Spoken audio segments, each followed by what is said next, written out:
আসসালামু আলাইকুম, আমি লাবণী রহমান চলে আসলাম আরও একটি রেসিপি নিয়ে। আমি আজ রায়ের শাক ভাজি করব।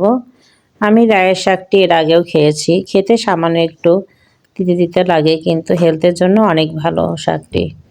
চলুন যাওয়া যাক মূল রেসিপিতে। প্রথমে আমি ফ্রাই প্যানে তেল দিয়ে আমি এর মধ্যে দিয়ে দিলাম রসুন, পেঁয়াজ, কাঁচামরিচ কুচি। একটু নরম হয়ে আসলে আমি এর ভিতরে সামান্য একটু জিরা দিয়ে দেব।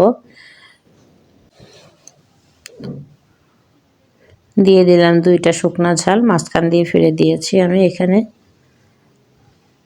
রায় শাকটি আসলেই খেতে ভালো লাগে। দিলাম সামান্য একটু জিরা।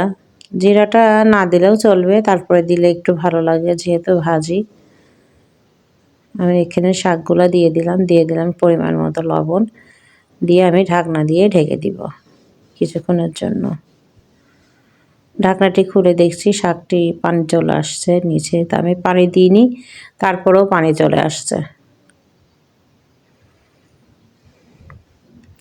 পানিটা তো শুকাতে একটু সময় লাগবেই, আর যেহেতু শাকটা আমি একবারেই তেলে দিয়ে দিয়েছি, আর শাক সবজি বা ভাজি ভুজি একবারে তেলে দিলে একটু স্বাদ বেশি লাগে, তেলটা ভিতরে ঢুকে যায়, খেতেও ভালো লাগে। আর সিদ্ধ করে দিলে শাকটা আমার কাছে খেতে ভালো লাগে না। আমি সাধারণত শাক এভাবেই রান্না করে থাকি, আগে তেলে দিয়ে তারপরে আমি শাকটা দিয়ে দিই। আমি এভাবেই রান্না করি, অনেকে সিদ্ধ করে রান্না করে, আমার কাছে এটা ভালো লাগে না। আর এইভাবে রান্না করলে বেশি ভালো লাগে, মশলাগুলো শাকের ভিতরে ঢুকে যায়, খেতেও ভালো লাগে।